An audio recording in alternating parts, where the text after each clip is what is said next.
क्या तंग नज़र तालिबान के बाद दुनिया तंग नज़र, भारतान का शिकार हो रही है?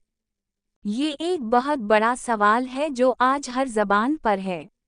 अब ये बात ढकी चौपी नहीं रही कि ख़ास मकासद के लिए जिसमें सोवियत यूनियन को तोड़ना, अरब ममालिक की हुकूमतें तब्दील करना और चैन के खिलाफ महाज बनाने के लिए भारत के मुकाबले में पाकिस्तान को कमज़ोर या टुकड़ों में तब्दील करना शामिल थे।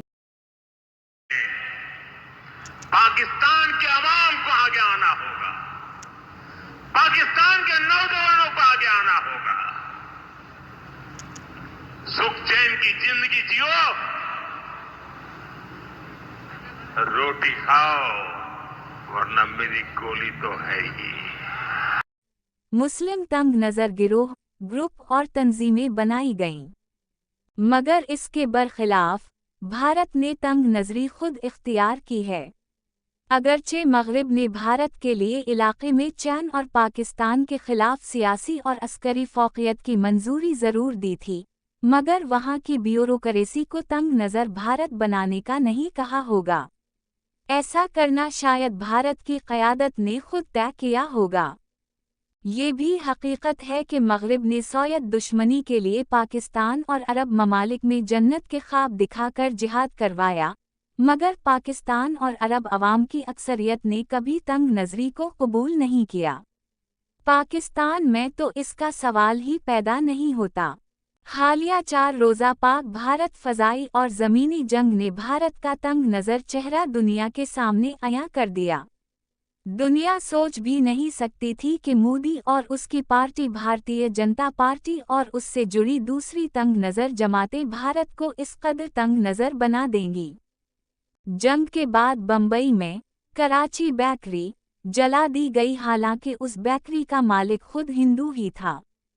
अब खबर आई है कि भारतीय शहर जयपुर, राजस्थान में तमाम ऐसी मिठाइयों के नाम तब्दील किए जा रहे हैं जिनके साथ लफ्ज़ पाक लगता है, जैसे मोती पाक, गोंदा पाक, क्योंकि तंग नज़र अनासिर लफ्ज़ पाक से पाकिस्तान समझ बैठते हैं। दुकानदारों ने कहा है कि तक़सीम के वक्त से वो मोती पाक के नाम से कुछ मिठाइयाँ बेचते आए हैं, मगर अब सूरत हाल मुश्किल हो गई है। इसी वजह से अब इन मिठाइयों के साथ लफ्ज़ श्री लगाया जा रहा है, यानी मोती श्री और श्री गूंद वगैरह। एक तरफ तो भारत की फिल्में बज़ाहिर एक जदीद मुआशरा दिखाती हैं, मगर दूसरी तरफ अवाम के ज़हनों को तंग नज़र पिंजरे बनाया जा रहा है, जिसमें तंग नज़री के चूहे कौदते दौड़ते नज़र आते हैं। भारत की पाकिस्तान दुश्मनी अपनी जगह, मगर भारत की तंग नज़र जुनूनियत इस कदर बढ़ती जा रही है कि अब वो सिंध तास मुआहिदे जैसे बैन अल-अक़वामी एग्रीमेंट्स को नाकाबिल अमल समझता है। भारत ने ये उसूल इसराइल से सीखा है, जिसने ग़ज़ा को सफ़ाकी से मलयामीट कर दिया और अक़वाम मुत्तहिदा समेत बज़ाहिर मुहज़्ज़ब दुनिया देखती रुट गई। यही नहीं, भारत पिछले एक अरसे से एक तंग नज़र वज़ीर आज़म तले दबा हुआ है। मोदी जैसा तंग नज़र रहनुमा खुद भारत को ताबूत में बंद करके कीले ठोक रहा है। कदीम मिस्र इसी बना पर बर्बाद होकर अहरामों का कब्रिस्तान बन गया था, जब मफाद परस्त फ़रून हुक्मरान अपनी मौत के बाद अपनी बीवियों, ग़ुलामों और दौलत समेत मदफून हुआ करते थे। वो दौलत रियासत के कारोबार के पहिए को चलाने की बजाय दफन होकर जिंदा मुआशरे से कट जाया करती थी। आज मोदी और उसके चेले भी इस सदी के ऐसे फ़रून हैं, यानी अपने ही मुल्क और गरीब बेशऊर अवाम के दुश्मन। हाल ही में भारतीय वज़ीर आज़म मोदी ने एक जलसे में अवाम से खिताब करते हुए पाकिस्तानी अवाम को मशवरा दिया है कि पाकिस्तान के अवाम को चाहिए कि वो अमन की ज़िंदगी जिएं, रोटी खाएं, वरना उसकी गोली तो है ही।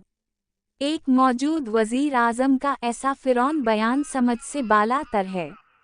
ये खिताब बैन अल-अक़वामी सियासी उसूलों की तौहीन है।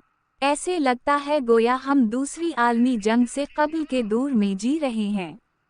दुनिया के वो ममालिक जो खुद को तरक्की याफ्ता कहते हैं, उन्हें इस बयान की मज़म्मत करनी चाहिए, क्योंकि ये बयान पाकिस्तान के ख़िलाफ़ तो है ही, मगर बराह रास्त पाकिस्तानी अवाम के ख़िलाफ़ एक कुली कातिलाना धमकी है। अक़वाम मुत्तहिदा को भारत से वज़ाहत तलब करनी चाहिए कि उनका मुल्क जो आबादी के लिहाज से खुद को सबसे बड़ा जमहूरी मुल्क कहता है, उसका वज़ीर आज़म किसी दूसरे मुल्क के अवाम को ऐसी आमराना धमकी कैसे दे सकता है।